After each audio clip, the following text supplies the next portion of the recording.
Amém. Boa noite, queridos. Abram suas Bíblias no livro de Atos dos Apóstolos, capítulo 17.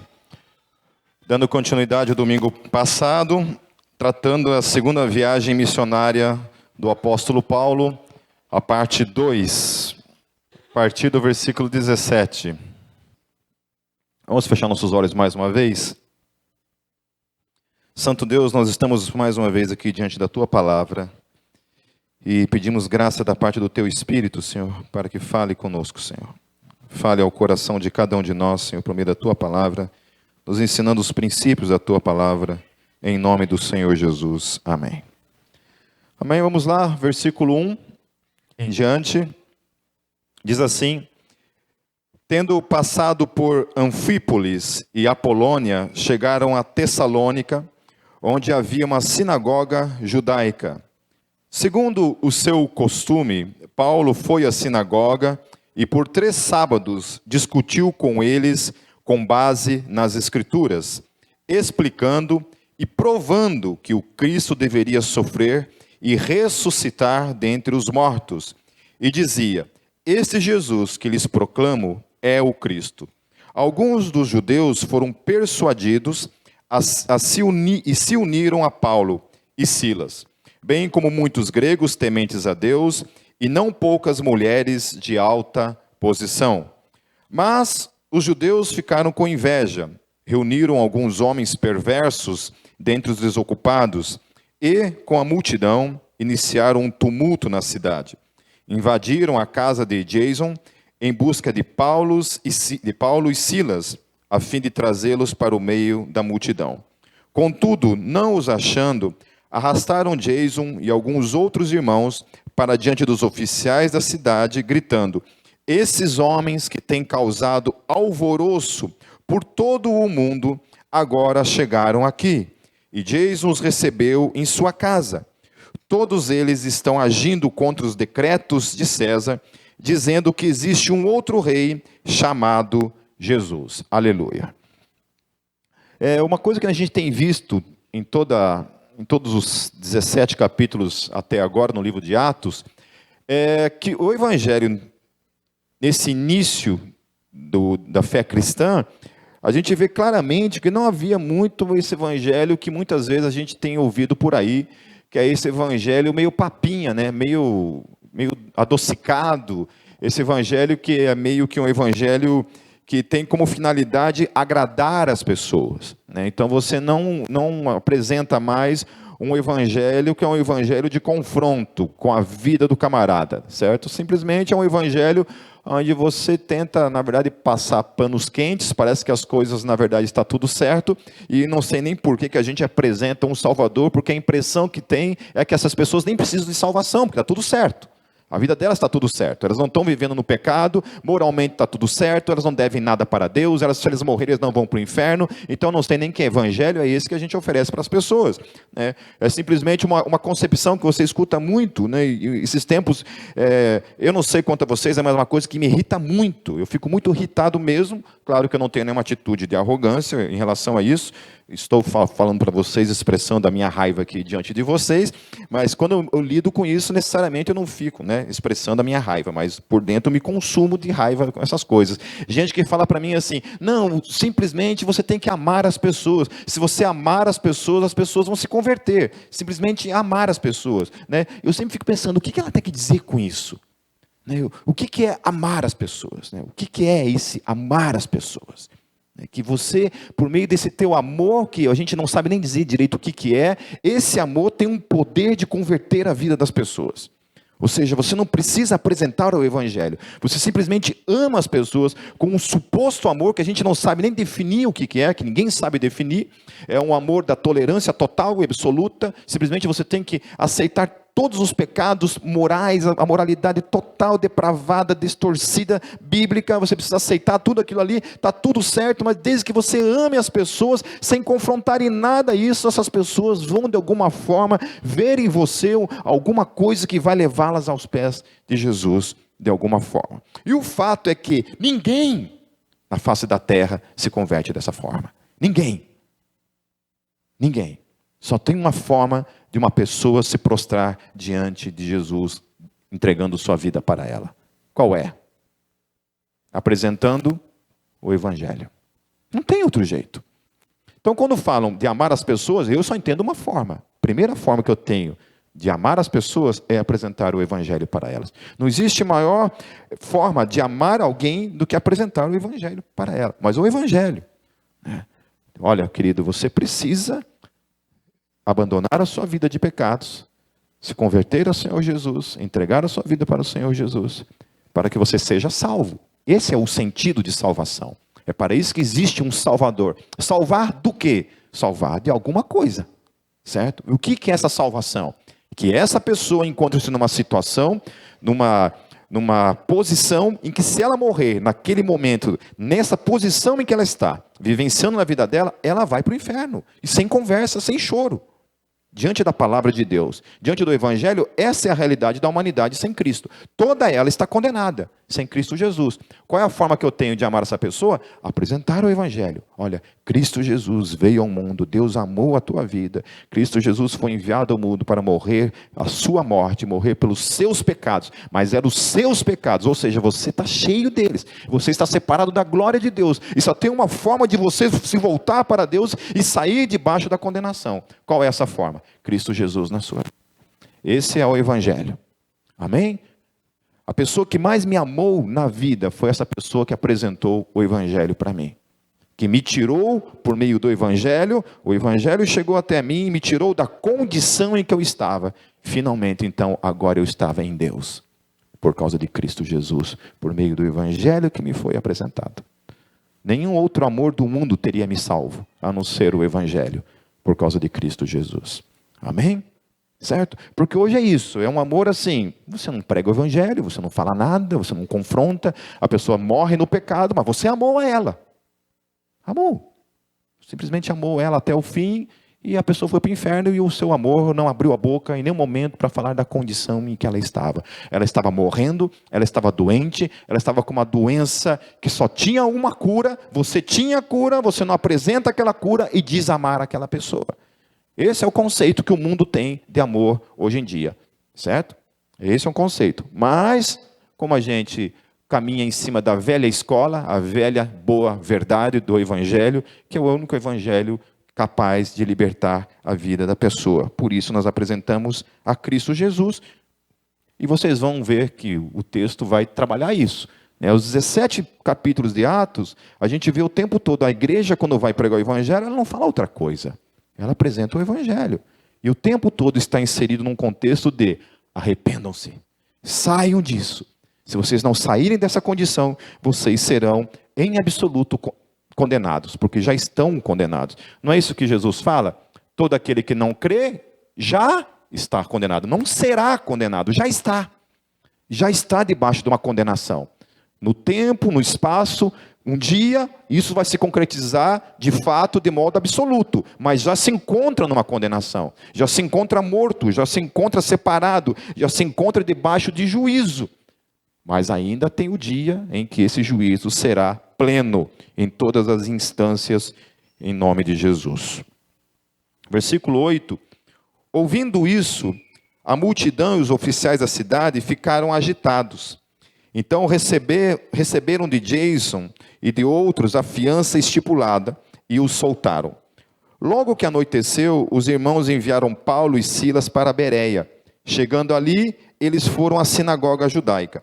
Os bereanos eram mais nobres do que os tessalonicenses, pois receberam a mensagem com grande interesse, examinando todos os dias as Escrituras para ver se tudo era assim mesmo. Amém. Então, voltando um pouquinho ali, o texto quando ele fala assim, esses homens têm causado alvoroço por todo o mundo, agora chegaram ao quê? Qual que era o alvoroço que eles estavam fazendo? Eles estavam pegando em armas? Estavam fazendo algum tipo de revolução social? Estavam matando a fome de todo mundo? Estavam todos os doentes sendo curados? O cristianismo finalmente estava resolvendo o problema do mundo? Não. Os pobres continuavam pobres, ninguém ali ganhou mansão, ninguém ali parou de apanhar, ninguém ali parou de ser perseguido, ninguém ali parou em absoluto de ficar doente. Haviam pessoas que continuavam ficando doentes, Havia gente que morria, né? A gente viu no capítulo passado o que Paulo sofreu, certo? Enquanto estava pregando o evangelho, os dois, tanto ele quanto Silas, apanharam tanto, né? Ficaram sangrando, foram presos. Por causa dessa prisão, aquele carcereiro se converteu, toda a sua família se converteu, mas para que isso acontecesse, Deus precisou levar Paulo até aquele lugar. Paulo precisou apanhar por meio do sofrimento de Paulo para que aquela família fosse salva, que senão não teria outra forma. Amém? Amém? E aí nós estamos trazendo novamente essa questão. Para eles, o evangelho era incômodo. Então não existe esse conceito de evangelho que a sociedade de alguma forma acha legal. Não existe isso. Todas as vezes, antes de eu me converter, que eu ouvia do evangelho, aquilo trazia inquietude para a minha vida. Eu não queria. Não queria ouvir, não queria que me falasse, não queria principalmente que um crente falasse para mim. Tinha raiva. Ainda que eu era criado dentro do evangelho. Imagine quem não é criado dentro do evangelho. Imagine quem não é criado no evangelho. Certo? Então chega aquele grupo de pessoas que está bagunçando tudo. Bagunçando a ordem das coisas. Está tudo certinho. E eles estão bagunçando tudo. Esse é o evangelho. O evangelho que vai e traz desconforto mesmo. Olha, está tudo errado. Vocês acham que está certo, mas não está. E vou dizer uma coisa para vocês, um dia esses céus vão se abrir, e o rei da glória, o leão da tribo de Judá, virá sentado no trono dele para julgar todos vocês. Esse é o evangelho. Aí Paulo chega numa outra questão aqui, que é interessante, que ele está apresentando o evangelho, e eu acho interessante aqui, que o evangelho que está sendo apresentado é o evangelho das Escrituras. Não é uma novidade. Não é algo que Paulo está inventando, não é algo que o Pipe está inventando, não é algo que ninguém está trazendo de novo, simplesmente é o evangelho, aquilo que foi ouvido da parte de Jesus, e é simplesmente a concretização daquilo que havia sido profetizado, estava finalmente se concretizando, aquilo que foi dito acerca do Messias, nós vimos ele ressuscitou, e nós provamos isso biblicamente, está aqui nas Escrituras, se cumpriu, ele morreu, ele ressuscitou, e nós fomos testemunhas disso, nós vimos isso acontecer. E agora nós estamos trabalhando isso, discutindo isso, debatendo isso aonde? Nas Escrituras. O problema é que hoje nós temos um tipo de teologia, está na Bíblia? Não, não está na Bíblia, mas dá certo. Funciona.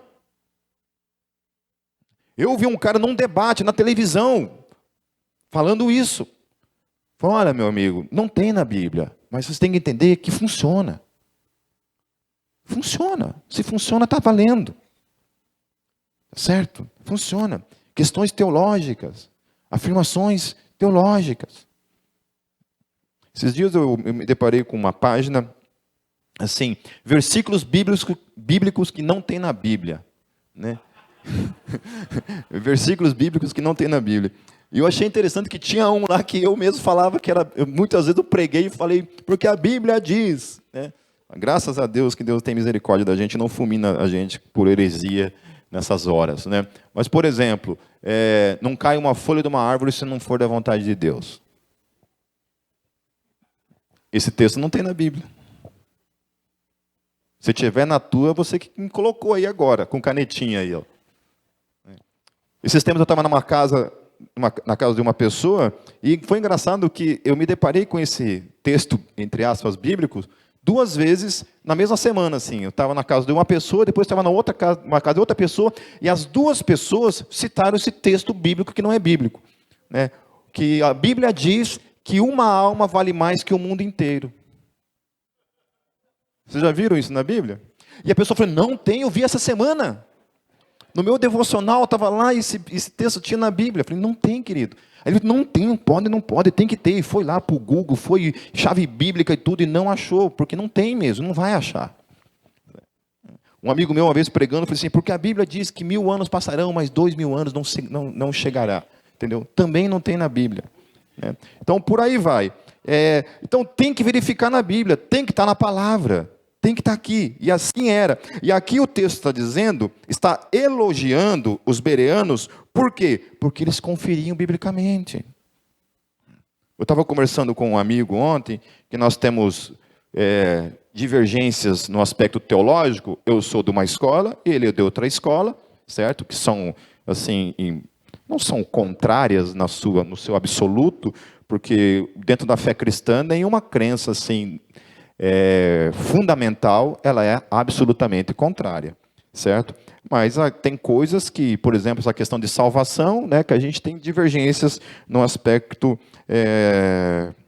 da questão soteriológica, a questão da salvação. Eu sou de linha calvinista, ele é de linha arminiana, né, e nós conversando, mas eu não tenho problema nenhum conversar com pessoas que pensam diferente de mim. E a gente conversando sobre isso. E eu falando sobre essa questão que, aqui na Gólgota, eu prefiro pessoas que... Não é que eu prefiro, deixa eu refazer essa frase aqui. Eu não tenho problemas que discordem de mim. Entendeu? Porque o meu maior alvo não é fazer vocês concordarem comigo. Amém? Não é fazer vocês serem um monte de pipeinhos por aí. Certo? Não é fundamentar a teologia pipeísta, não é o pipeísmo, certo? Não é a minha função aqui. A minha função aqui é ensinar vocês a irem para a palavra, verificarem por si mesmos, tirarem suas conclusões, mas por meio da palavra. Mas desde que isso seja um trabalho de um esforço. Eu acho que eu postei ontem ou hoje um vídeo do Jonas Madureira, né, falando sobre oração e falando sobre estudo, sobre essas duas coisas, que você tem que se dedicar a estudar a Bíblia, certo? Estude, leia. Né? Uma vez eu dando uma entrevista na rádio, e eu falei essa questão, né, que eu falei domingo passado, sobre a questão do nome do diabo, né, que a Bíblia não fala nada desse negócio do nome do diabo ser Lúcifer, e a menina ligou para mim lá na hora, lá, não, tem sim. Falei, tá onde, querida? Abre lá Isaías, né? Falei, não, querida, não tem. Abri Isaías, está aqui, ó. Não, daí estava lá, né? A tradução, então toda a tradução que você vê na tua Bíblia ali, que está escrito Lúcifer, está errada. Certo? Toda a tradução que está Estrela da Manhã está certa. Mas toda a tradução bíblica que está escrita Lúcifer está errada. A não ser que a sua tradução, que eu acho impossível, seja latim. Se você está com a Vulgata Latina na mão, amém, tudo bem. Vai estar escrito Lúcifer lá em latim. Só. Acabou. E mais nenhuma outra Bíblia no mundo pode ter a palavra Lúcifer, certo? Da forma como a gente vê por aí, porque isso traz um monte de pré-conceito de que, então, o nome do diabo é Lúcifer. Eu já escutei cada coisa acerca de Lúcifer. Essa semana eu vou dar aula lá na Jocum, eu vou trabalhar um pouco a respeito disso. Essa questão de que, né, uma vez uma pastora pregando, assim, a gente lá ouvindo, ela falar, porque o diabo era o regente do coral celestial. Meu Deus, eu quase dei um mortal para trás. Falei assim, mas aonde que está isso nas Escrituras, meu querida? Né, meu querida? Né, aonde que tem isso nas Escrituras, que o diabo era o regente do coral celestial? Eu nunca vi nem que tem coral na igreja, no céu. Eu vi lá os anjos cantando, mas que tem lá o arcanjo lá regendo, um coral, não sei. E diz que era o Satanás que estava lá ainda fazendo assim, né? Então, era o regente, nossa, regente do coral celestial, poxa, quanta criatividade. Né? Mas onde tem isso na Bíblia? Porque lá diz, lá no texto de Jeremias, que no dia que o rei foi criado, os tambores foram criados. Falei, mas o que tem a ver criar tambor com ser regente do coral celestial? Você não entende que uma coisa não tem nada a ver com a outra? Quem toca gaita não é regente? Quem toca tambor não é regente? O G toca bateria, mas ele não é regente do coral celestial porque ele toca bateria, e por aí vai. Me empolguei agora. Falar mal da irmã. Vocês não sabem quem é, então eu posso falar. Então essas coisas, né, que diz que está, mas não está. Né? É um monte de coisa que fala que está, mas não está. Quando você confronta, então tá, me mostra na Bíblia, onde é que está? Não está. Não está. Não está, então me mostra. Puxa, mas achei que estava. Então por que você falou que estava? Não está. Não estava lá. Certo? Uma vez a gente também não... Eu sempre falo essas histórias, né? Você quer ver show de heresia, você ir nesses encontros de batalha espiritual. Aí, meu filho, aí você volta com a barriga cheia. Olha, aí é maravilha. Aí a mão de acender a fogueira volta pegando fogo.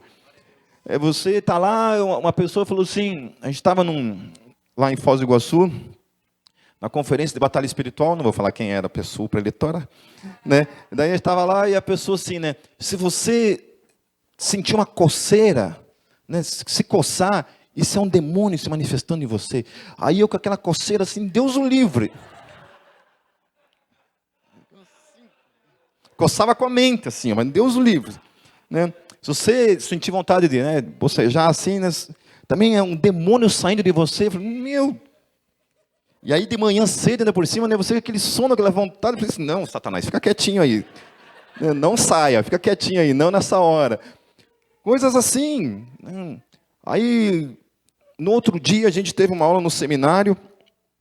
O professor de teologia sistemática falou assim, quem estava no encontro de batalha espiritual esse final de semana? Né? Nós, seminaristas, fomos obrigados a ir, porque a gente acabou ganhando. Né? Não pagamos, graças a Deus. E... ele falou assim, vocês estão com a apostila aí? Eu falei, Tom, estamos, né? Vamos lá, abram aí a primeira página da apostila, né? Tá lá, né? Vamos lá, texto por texto, vendo a base bíblica do que tinha sido falado, apresentado no seminário de batalha espiritual. Aí, cara, versículo por versículo, totalmente fora do seu contexto bíblico, não era. Mas para um monte de gente que não está acostumado a verificar as Escrituras, estudar as Escrituras, é bíblico. Você está ali, você engole. Por exemplo, aquele texto de quando Jesus pede para o vento, pare. A apostila dizia assim, naquele momento Jesus repreendeu o príncipe da potestade do ar. Entendeu? Pô, mas a Bíblia fala que foi um vento. Não, era um demônio. Como é que você sabe? Não, porque Deus me revelou. Deus me revelou. Amém. Certo? Então é isso. Queridos, verifique nas Escrituras. Está nas Escrituras? Amém. Claro que tem coisas que eu não estou falando de questões culturais, questões, né, do dia a dia. Tem gente que fala que não pode desligar as luzes, porque se desligar as luzes, a glória fica para a banda. Então esse tipo de coisa, não é isso que importa, certo? Não é isso. Versículo 12. E creram muitos dentre os judeus, bem como dentre os gregos, um bom número de mulheres de elevada posição e não poucos homens. Eu acho interessante que durante 2 textos falam dessa questão de mulheres de elevada ou de alta posição. Isso eu achei bem interessante isso, né? Que está falando de um grupo então haviam judeus, haviam gregos, ou certo, pessoas que eram de uma outra raça, haviam mulheres de elevada posição. Então, as 2 vezes falam dessas mulheres de elevada posição. Versículo 13. Quando os judeus de Tessalônica ficaram sabendo que Paulo estava pregando a palavra de Deus em Bereia, dirigiram-se também para lá, agitando e alvoroçando as multidões. Imediatamente, os irmãos enviaram Paulo para o litoral, mas Silas e Timóteo permaneceram em Bereia. Os homens que foram com Paulo o levaram até Atenas, partindo depois com instruções para que Silas e Timóteo se juntassem a ele, tão logo fosse possível.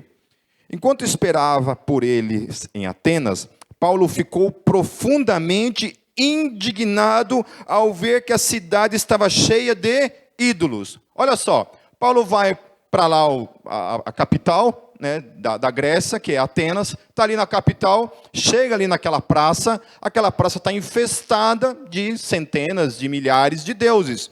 O que acontece com Paulo? Paulo tem um momento ecumênico, né? Fala assim, olha que legal, né? Vamos abraçar isso daí, certo? O que acontece? Paulo sofre uma indignação. O problema dessa geração que está aí fora, dessa geração do evangelho do amor, é que eles não ficam mais indignados com nada. O mundo, a forma como as coisas estão acontecendo, as mudanças morais com que as coisas estão acontecendo, contrárias à palavra, não lhes traz mais indignação. Do contrário, traz uma aceitação plena e absoluta. Aplaudem, abraçam, propagam, e está tudo certo. Para Paulo, não. Paulo, ele olha para o que está acontecendo, ele olha que ele está na casa dos caras, na terra dos caras, ele olha para toda aquela ignorância, porque como eu tinha falado, né, para Paulo, o que são os deuses? Nada. Paulo ele não acha que Deus está em confronto com outros deuses, porque não existe outros deuses. Então, para Paulo não é nada. Aquilo ali é um bando de nada. Certo? Um bando de pedra, árvore, né, madeira, esse tipo de coisa, mas aquilo ali é nada. É somente a ignorância das pessoas se prostrando diante de coisas que não são absolutamente Nada, certo? Mas Paulo olha para isso, ele se indigna, ele fica indignado. Aquilo traz inquietude no coração dele. Então, um cristão, diante da vida, eu fico indignado, todas as vezes que eu passo aqui, eu vejo prostitutas ali. Eu fico indignado quando eu estou na rua e eu vejo uma pessoa mendiga na rua, um menino usando crack. Isso traz indignação para mim. Tem que trazer indignação. Quando eu vejo corrupção, quando eu vejo o que tem acontecido na TV, a mídia e tudo mais, isso me traz indignação. Deve trazer indignação. Uma vez eu escrevi um texto no Facebook falando a respeito disso, né? Que na minha época, né, as grandes inquietudes minhas, quando eu tinha 18 anos de idade, era jejuar mais, ler mais a Bíblia, orar mais, me santificar mais, pregar o Evangelho. Essas eram as minhas inquietudes, o que inquietava o meu ser, o que tirava o meu sono, o que me fazia gastar tempo com Deus, eram essas inquietudes. Eu olho para hoje, as inquietudes dessa geração é liberar o aborto, e eu não estou falando de gente que não é cristã, estou falando de crente. Liberar o aborto, defender o sexo antes do casamento, defender o uso de drogas, o que mais? A relativização da Bíblia. A Bíblia não é a palavra de Deus. Um cara chato, que condena todo mundo ao inferno porque escuta música secular. Há 2 semanas atrás me falou que Paulo, aquilo que Paulo escreveu não vem da parte de Deus. Eu fico, meu Deus do céu. Eu vou para o inferno porque eu escuto música secular e ele vai para o céu negando as cartas apostólicas do apóstolo Paulo.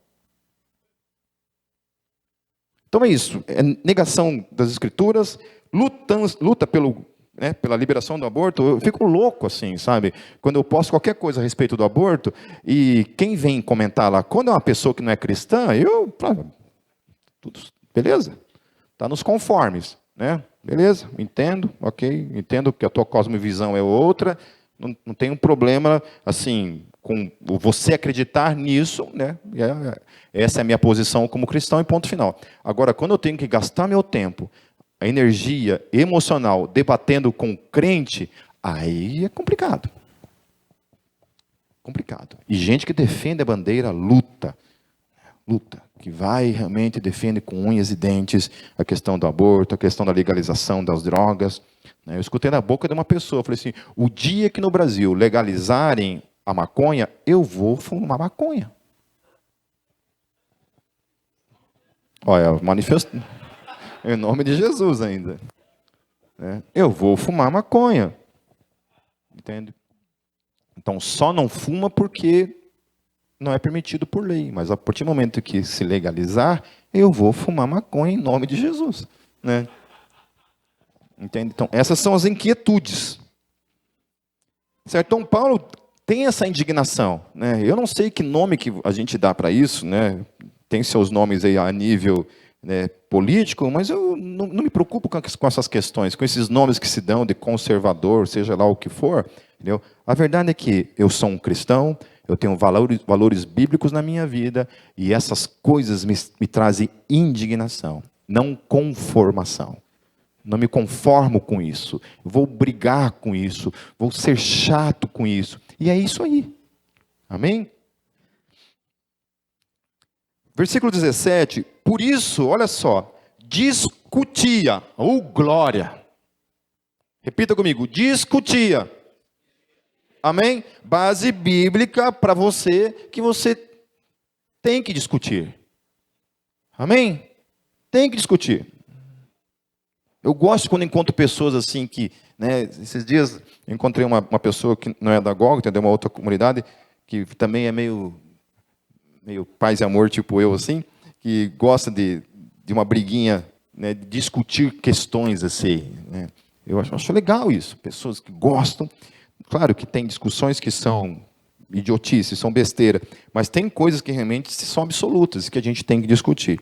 Então, por isso, discutia na sinagoga com judeus e com gregos, tementes a Deus, bem como na praça principal, todos os dias, com aqueles que por ali se encontravam. Versículo 18. Alguns filósofos epicureus e estoicos começaram a discutir com ele. Alguns perguntavam: o que está tentando dizer esse tagarela? Outros diziam: parece que ele está anunciando deuses estranhos, pois Paulo estava pregando as boas novas a respeito de Jesus e da ressurreição. Então, o levaram a uma reunião do Areópago, onde lhe perguntaram: podemos saber que novo ensino é esse que você está anunciando? Você está nos apresentando algumas ideias estranhas e queremos saber o que elas significam. Todos os atenienses e estrangeiros que ali viviam não cuidavam de outra coisa senão falar ou ouvir as últimas novidades. Olha que coisa tremenda. O último versículo fala o quê? O que estava ocupando, qual era o assunto de Atenas? Era aquilo que Paulo e Silas estavam fazendo. Paulo e Silas se tornaram o centro do assunto em toda a cidade de Atenas. A capital da Grécia estava invadida e a única conversa, o papo do momento era falar acerca daquela mensagem que Paulo e Silas haviam trazido para o coração deles.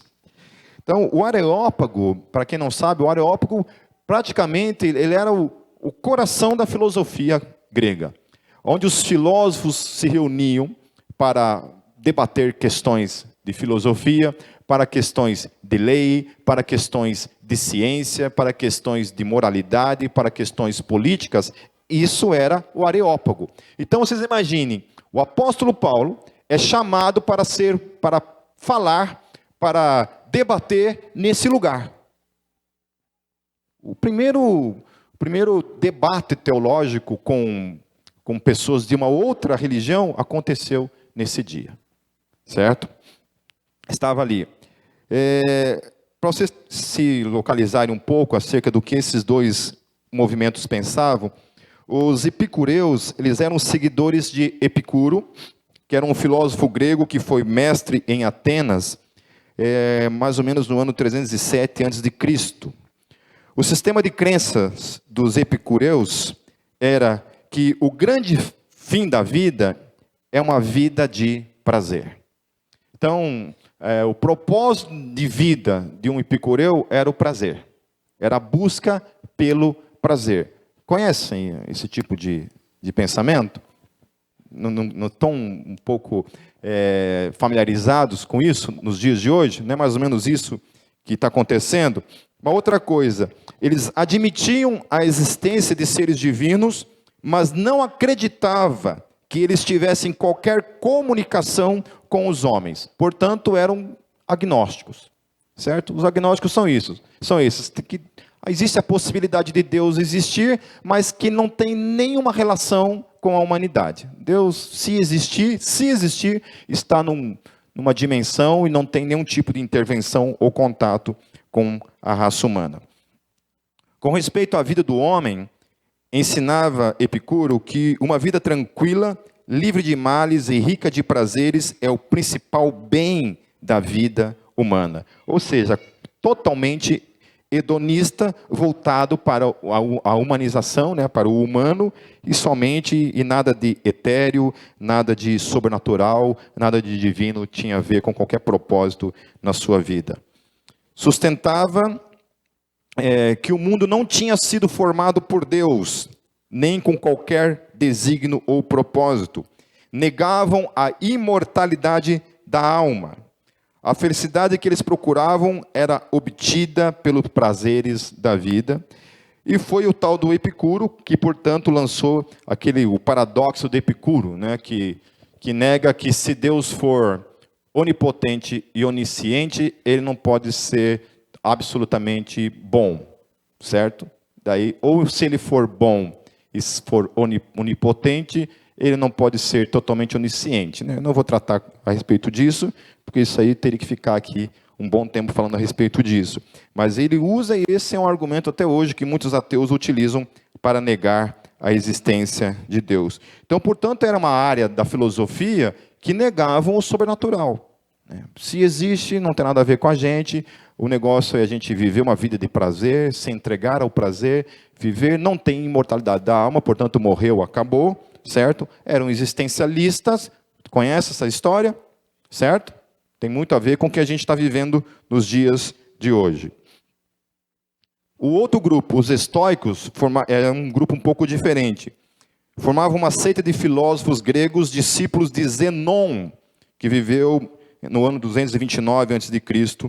As principais doutrinas dos estoicos eram que Deus não procede de nenhuma causa. Então, tem coisa que tem a ver com a gente mesmo. É incorruptível e eterno, é possuidor de infinita sabedoria e bondade, é causa e preservador de todas as coisas e qualidades, que a matéria nos seus primitivos elementos é também sem precedência e eterna. Então acreditava que Deus era eterno, mas também a matéria, de certa forma, era eterna. Acreditavam na existência da alma depois da morte, admitiam uma espécie de purgatório e ensinavam que o homem sábio e virtuoso podia ser feliz no meio da tortura e que todas as coisas externas eram para ele indiferentes. Se o homem estava satisfeito consigo mesmo, isso era suficiente. Então é um grupo já um pouco mais espiritualizado, que até acredita no sobrenatural, acredita em alguns valores, certo? Um pouco diferente, obviamente, do que os epicureus. Continuando, então, o que Paulo tem a dizer para esses dois grupos de filósofos? Pô, você está lá, cara. Você é o apóstolo Paulo. Você está diante de uns caras que só buscam o prazer como propósito na vida. É só isso. E você tem um outro lá que tem alguns pontos em concordância até com aquilo que você acredita e você pensa a respeito de Deus. O que você tem para apresentar para esses dois caras? Então vamos ver qual foi o discurso de Paulo, a partir do versículo 22.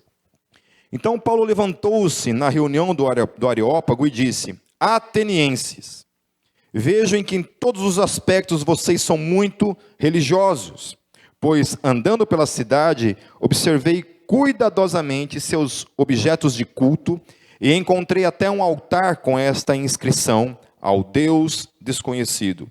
Ora, o que vocês adoram, apesar de não conhecerem, eu lhes anuncio.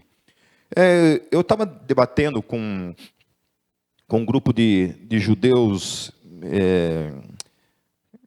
messiânicos, digamos assim, só que esse era um grupo chato, para variar.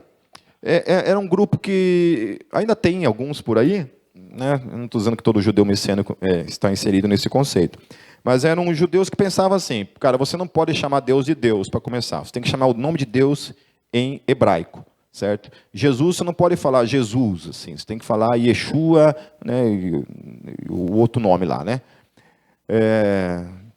eu não lembro agora.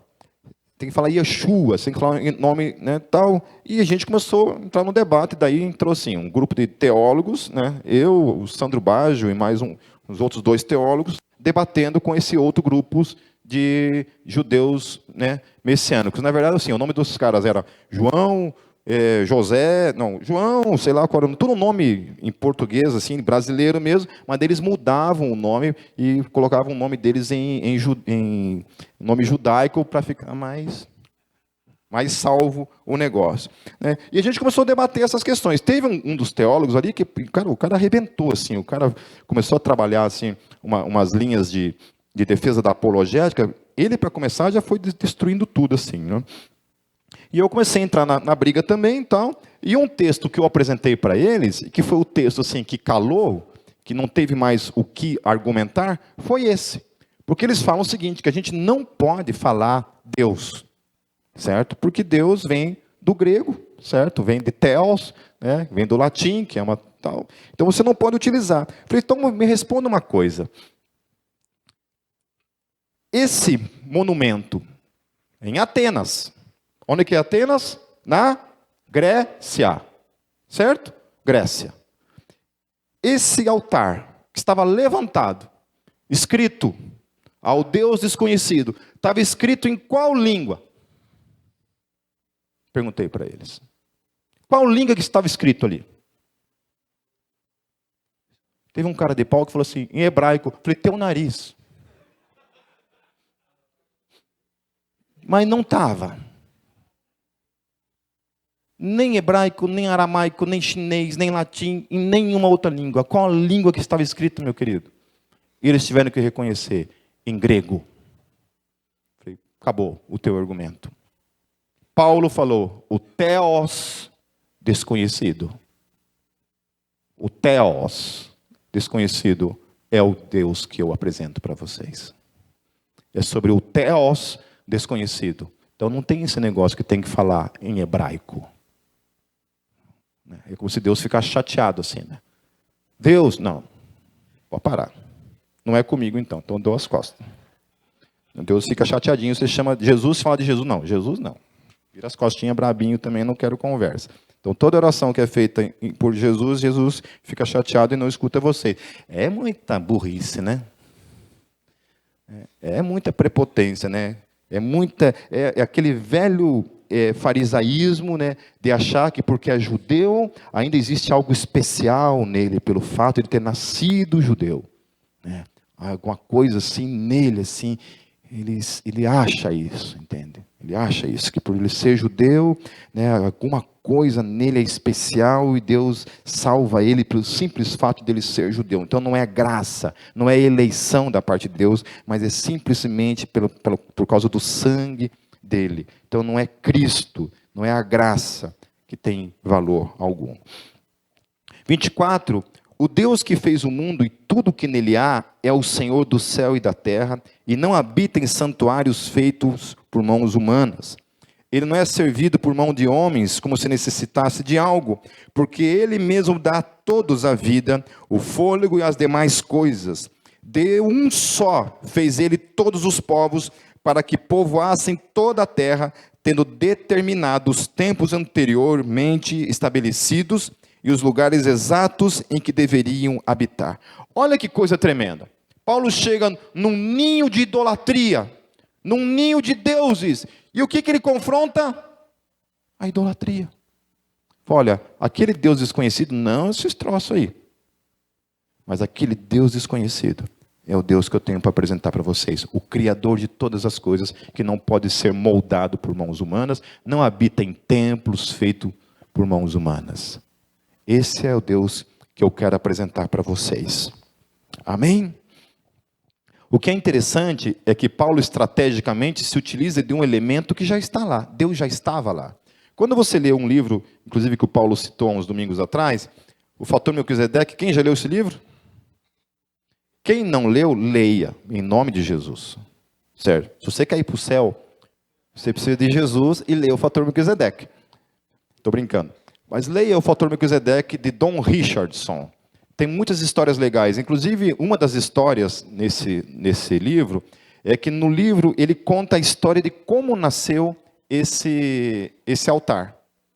Ele tem lá toda a história, como é que esse altar nasceu lá. Então ele conta toda a história, todo o processo em que aconteceu até chegar à construção desse altar. Isso muitos anos antes de Cristo. Aí quando Paulo chega lá, Deus já está lá revelado. E ele utiliza disso. Então, o livro, no Fator Melquisedeque, tem várias histórias, não somente essa, né? Mas tem várias histórias de que quando os missionários chegavam nas tribos, em alguns lugares, o evangelho já estava lá. Obviamente não era Marcos, Lucas, Mateus e João. Mas estava lá revelado de outra maneira, de outra forma. Chegava lá, os caras chegavam assim, nossa, finalmente vocês chegaram. Ué, mas como é que você sabia que a gente ia chegar? Não, porque um tempo atrás, um dos nossos aqui sonhou que um homem ia vir, ia trazer um livro, e nesse livro traria uma mensagem que salvaria a todos nós. Então eles chegavam lá, o evangelho já estava lá. Então Paulo ele tinha essa desenvoltura de perceber que Deus já estava lá. A outra coisa é que Paulo não apresenta uma outra cosmovisão a não ser a cosmovisão cristã. A cosmovisão bíblica, que ainda permanece sendo a cosmovisão, a mensagem que transforma e muda as pessoas, muda a vida das pessoas. Ele não negocia acerca de um Deus criador, que a tudo criou, e o texto fala que esse cara sustenta tudo pelo seu poder. Ele fala que Deus criou a humanidade, e eu acho uma coisa interessante, porque em alguns momentos, até mesmo falando a respeito de teologia, quando a gente fala essa questão de Deus ter criado Caim e Abel, Adão e Eva, a gente se pergunta assim, né? Pô, mas com quem Caim casou depois que ele mata Abel? Caim sai, né? É expulso de lá. Com quem que ele casa? Então, há duas teorias, né? Uma teoria é que ele casa com uma irmã, né? Até uma vez dando aula aqui, eu estava falando isso. A gente não sabe quantos anos Caim tinha quando matou Abel. A gente não sabe quanto tempo a humanidade já tinha, né, já existia. Uma outra coisa que a gente não sabe também é quanto tempo o universo já existia quando Adão e Eva pecaram. A gente não sabe, né? Só tem ali que Deus criou. Quanto tempo eles ficaram no Éden ali, quanto tempo isso durou, a gente também não sabe.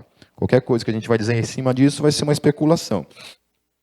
Mas a gente não sabe. Então, biblicamente falando, provavelmente o certo é que ele casou com uma das suas irmãs, certo? Porque a Bíblia fala que Adão e Eva tiveram filhos e filhas, não somente eles, mas filhos e filhas, ou foi com uma irmã, ou foi com uma sobrinha, certo? Foi com alguém da família, ou alguém de sangue, realmente, que ele veio a casar. Mas existe uma outra teoria, que acredita que por causa da palavra Adão, no hebraico, que é humanidade, acredita que Deus não criou somente Adão e Eva, mas que Deus criou várias pessoas, certo? Então, né, isso seria uma possível explicação para isso, ok? Porém, Paulo fala uma coisa aqui interessante, que aí, como eu vou para a palavra, certo? Eu fico com a palavra. Diz assim o texto: de um só fez ele todos os povos. Amém? De quem que é esse um só? Adão.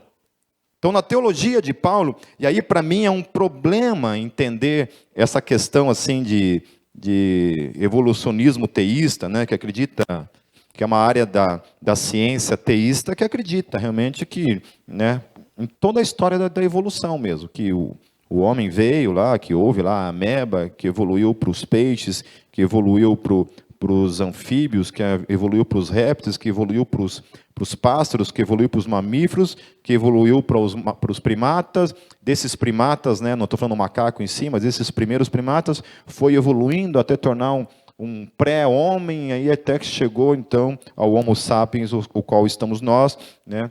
Então muita gente defende essa ideia, certo? Então esse ser ali teve um momento em que ele teve consciência acerca de si, e aí, portanto, a partir desse momento, então entra essa história de Adão e Eva. Mas é muito difícil, meus queridos, você aplicar isso, ou você somar isso dentro da teologia paulina, ou mesmo na teologia dos evangelhos, ok? Porque é isso, Paulo fala isso, olha, de um só fez ele todos os povos, amém? Ou seja, veio de um, que foi Adão. Uma outra coisa que o texto está falando é que ele propaga um Deus soberano. Um Deus soberano e um Deus que determinou os tempos e os lugares. Ou seja, é um Deus que está regendo a história. Amém? É um Deus que está acima de toda a história e não tem conversa. Versículo 27. Deus fez isso para que os homens o buscassem e talvez tateando pudessem encontrá-lo, embora não esteja longe de cada um de nós. Então foi Deus quem fez dessa forma, pois nele vivemos, nos movemos e existimos. Como disseram alguns dos poetas de vocês, também somos descendência dele. Olha só, gente, ele está usando de novo um elemento da cultura, certo? Ele está citando quem? Os poetas entre eles. Fala, olha, isso é verdade. Então aprendam a fazer evangelismo. Usem também de elementos da cultura para pregar o evangelho. Versículo 29.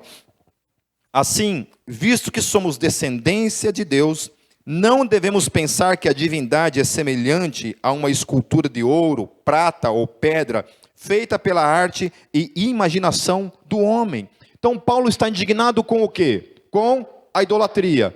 O que ele está confrontando ali em Atenas?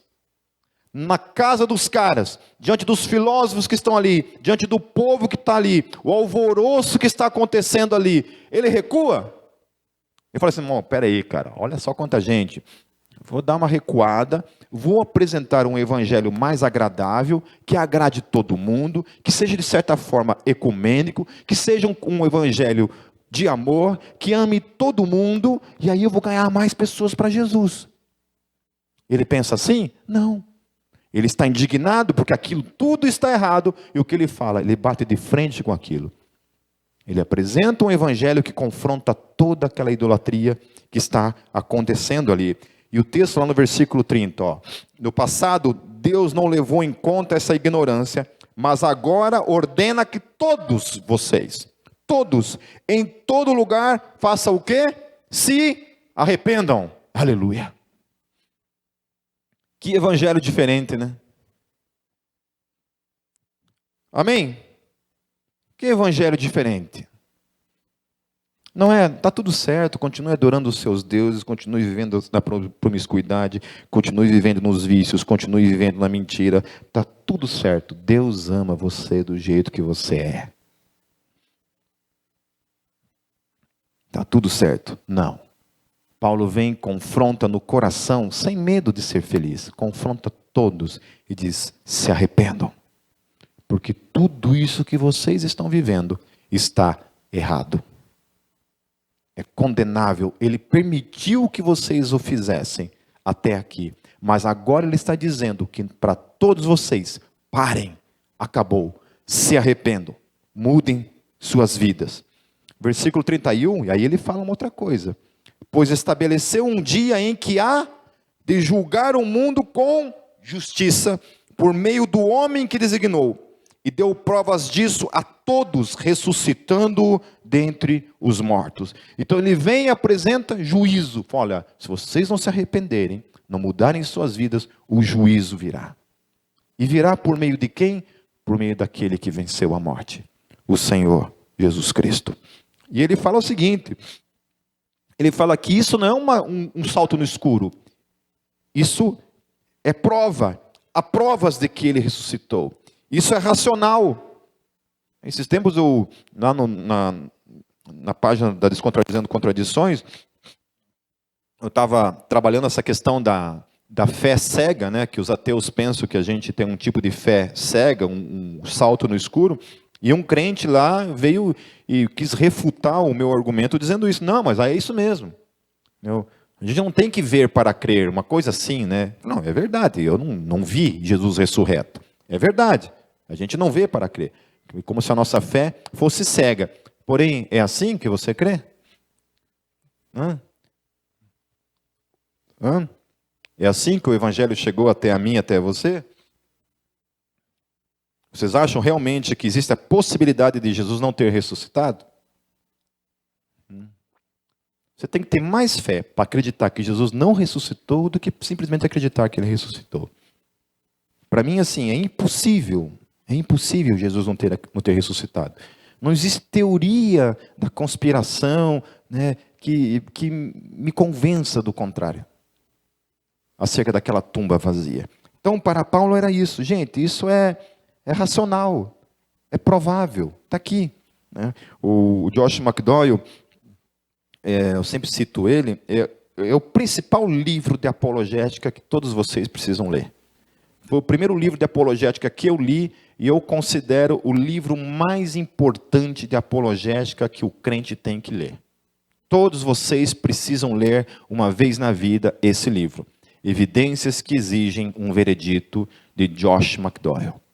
Josh McDowell era um ateu que se propôs a provar que a Bíblia, que o cristianismo era uma farsa, era uma mentira, e se lançou numa jornada. Ele era um jornalista, não sei se ele era jornalista, agora não estou lembrando, estou confundindo com outro, mas ele se lança nessa jornada de tentar de alguma forma provar que o cristianismo é uma mentira, e começa atrás de documentação daqui, documentação de lá, até que um belo dia ele está numa biblioteca terminando a sua busca, ele bate em cima da mesa. É verdade? É verdade. E ele então se converte à fé cristã. Porque na busca de provar que o cristianismo era mentira, ele chega por meio de provas irrefutáveis, evidências irrefutáveis, ele chega à conclusão de que o cristianismo é a verdade. O cristianismo é a única verdade, meus queridos. Não existe outra verdade sobre a face da terra. Não existe religião, não existe sistema de crença, não existe cosmovisão mais perfeita, irrefutável e completa de evidências do que o cristianismo. Ela é provável. Ela é uma fé. Quando a gente sempre fala sobre essa questão da fé, Abraão simplesmente creu em Deus? O que aconteceu para Abraão crer em Deus? Alguém lembra? O que aconteceu? Abraão estava lá, vivendo na sua vida, de repente falou assim, acho que eu vou dar uma viajadinha, conhecer lugares novos. Foi isso que aconteceu? Não. O que aconteceu? Deus apareceu para ele. É uma fé cega? Paulo, perseguindo a igreja, está no caminho para Damasco. Ele, quer saber de uma coisa? Vou virar crente. Foi isso, vou aceitar Jesus. Foi isso que aconteceu? Não. O Senhor Jesus se apresenta pessoalmente para ele. Amém? Então, quando eles iam pregar o evangelho, eu falei assim, gente, o que a gente está falando é a verdade. E eles apresentam isso. Então, não tenha medo de apresentar o evangelho, porque ele é a verdade. Encerrando o versículo 32.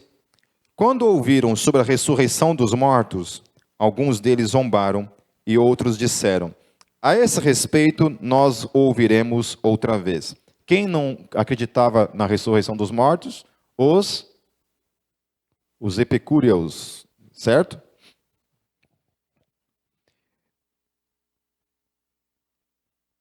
Tudo o que se invoca como irracional, para eles isso era irracional, só tem validade, meus queridos, se de fato Deus existe. Então, quando as pessoas vêm confrontar a minha e a tua fé, porque elas entendem que é simplesmente impossível. Eu debati com um amigo que era crente de uma outra denominação e que se tornou um cristão liberal na área teológica. Um teólogo liberal, em outras palavras, é um teólogo que não acredita que a Bíblia é a palavra de Deus. Ele acredita, assim, que a Bíblia é um monte de histórias que não são verdadeiras, na sua grande maioria, certo? São analogias, metáforas e por aí vai, certo? Então, quando a Bíblia fala lá que Jesus nasceu de uma virgem, não é isso. Por quê? Porque é impossível uma virgem conceber, não tem como, certo? Só tem uma forma de uma pessoa ficar grávida, certo? Só existe uma forma, não existe esse negócio sobrenatural. E eu estava debatendo com ele a respeito disso, até que chegou um ponto, eu falei assim, cara, não tem mais o que a gente conversar. Porque tudo que eu apresentava, ele falava, isso é alegoria, isso não é verdade. Então, toda a Bíblia, toda a parte que era sobrenatural, não era verdadeira, certo? Só era verdadeira quando Jesus estava caminhando. Aí isso é verdade, por quê? Todo mundo caminha, certo? Jesus curou. Não, isso não é verdade, por quê? Porque não existe cura, não existe milagre, não existe o sobrenatural se manifestando. Mas isso não tem como acontecer. Quando você é crente, você acredita num Deus todo-poderoso, meu querido, cobra falar, jumento falar, mula falar, qual que é a diferença? Se tem uns jumentos que falam até aqui, até hoje. Para mim, olha, não muda nada. Não. Tem jumento que anda em pé, tem jumento que anda com as quatro patas. É Deus falando. Então, o problema não é a questão de se isso é possível. A questão está por trás da cosmovisão. Se você não acredita em Deus, obviamente que nada do sobrenatural é possível. Certo? Com isso, Paulo retirou-se do meio deles. Aí no versículo 34, eu acho poderoso o que acontece. Com esse confronto que Paulo tem lá em Atenas, com todos aqueles filósofos que estão contidos, o texto fala assim, alguns homens juntaram-se a ele e creram. Aleluia. Entre eles estava Dionísio, membro do Areópago, um dos filósofos se converte à fé cristã. E também uma mulher chamada Damaris, ou Damaris, e outros com eles. Aleluia. Queridos, o Evangelho é isso. O Evangelho tem o poder para ganhar o ignorante, que não conhece muita cultura, não tem muito estudo, não sabe falar muito bem, muitas vezes não sabe ler, não sabe nem falar direito. O Evangelho é para esse, mas o Evangelho também é para os pensadores, cientistas, filósofos. Eu, por causa dessa questão de debater, desde a maior parte do tempo, eu debato com ateus, e aí pessoas de outras religiões, já debati com cientistas, já debati com rabinos, já debati com muçulmanos, já debati com... Oi? Me esculhamos, não me atrapalha. E por aí vai, esse tipo de gente, assim. Então, você vê gente se convertendo, e eu sempre utilizo essa questão. Por exemplo, uma vez eu apresentei uma lista de milhares de cientistas que acreditavam que Jesus de Nazaré havia ressuscitado. Uma lista de milhares. Dentre esses homens, muitos desses homens que tinham conquistado prêmios no mundo todo, eram homens, cientistas que acreditavam em Jesus. Existe um livro chamado Um Ateu Garante, Deus Existe. Muito irônico o texto, o título, né? Um Ateu Garante, Deus Existe, de um camarada chamado Anthony Flew. Anthony Flew foi talvez o maior ateu do século XX. E ele, no final da sua vida, ele chegou à conclusão de que Deus existe e escreveu um livro dando provas filosóficas e científicas de que Deus, de fato, existe. A comunidade ateia no mundo todo se revoltou com isso. Falou assim, não, o velho ficou louco. Depois de velho, ficou louco. Mas quando você lê o livro e vê o que ele apresenta, não existe nada de loucura e nada de irracional. Ele simplesmente usa a filosofia e usa a ciência para provar que Deus existe. E tem uma frase nesse livro, que não foi ele quem escreveu, mas foi o cara que escreveu junto com ele, que é o Roy Abraham. O Roy Abraham ele escreve assim: a grande descoberta da ciência do século XXI foi a existência de Deus. A grande descoberta da ciência do século XXI foi a existência de Deus. Deus voltou a ser evidente nas escolas de filosofia na Europa. Deus está presente por causa de principalmente dois grandes filósofos, Richard Swinburne e Alvin Plantinga, que são dois filósofos que provaram a existência de Deus por meio da filosofia. Sabe, o chamado de Deus para mim e para a tua vida é de parar de se esconder. E é confrontar esse mundo com o Evangelho. Não tenha medo. É preciso estudar? É. É preciso ler? É. Acabou, meus queridos. Acabou.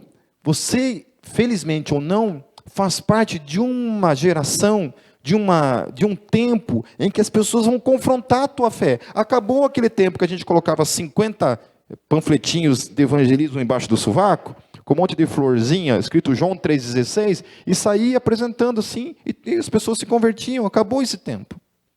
Agora as pessoas olham para aquilo ali, assim, amassam na tua frente e jogam fora. E falam assim, prova.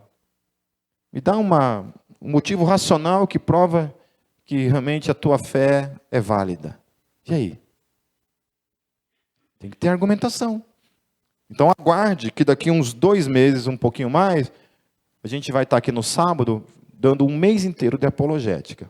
Certo? Onde a gente vai dar para vocês ferramentas de apologética, de como você vai aprender a defender a tua fé, a debater com cientista, debater com filósofo, debater com outras religiões e tudo o mais. Ok? Certo? Amém? Vamos apresentar o Evangelho, vamos pregar esse Jesus, assim como Paulo era ousado e não tinha medo. Era esse homem cheio do Espírito Santo e simplesmente apresentava o Evangelho confrontando o pecado, confrontando a ignorância e colhia frutos.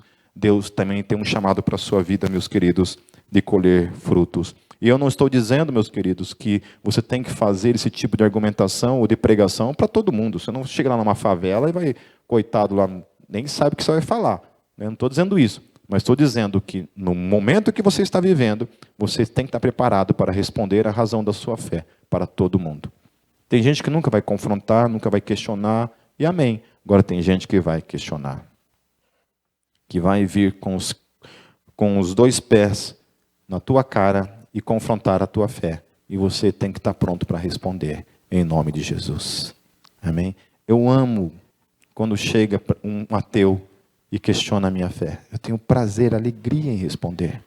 Uma vez o Charlie, o primeiro estúdio de tatuagem que o Charlie teve, lá na 15, numa daquelas galerias, eu estava lá e chegou um cara lá, de terno e gravata, assim, né? Eu achei que o cara fosse crente, né? Eu falei assim, você é de qual igreja? Perguntei pro cara, né? Tava ali. Falei, não, eu sou ateu. Porque o cara de terno e gravata, achei que o cara fosse crente, né? Falei, não, eu sou ateu. Aí eu brinquei com ele, falei, você é ateu, graças a Deus, né? Brinquei com ele, né? E aí, bem burro isso, nada a ver, né? E aí ele falou assim, falei, não, sou ateu sem Deus mesmo, né? Falei, magoou, né? Aí eu falei para ele assim, tá, né? Já que cutucou Satanás, você vai ver agora, né? Eu falei assim, mas me diga uma coisa, como você chegou à conclusão de que Deus não existe? Eu falei, porque não existe nenhuma evidência de que Deus existe. Eu falei assim, mas você já foi atrás para ver todas as provas arqueológicas acerca da Bíblia, acerca das profecias bíblicas, acerca de Jesus em Nazaré?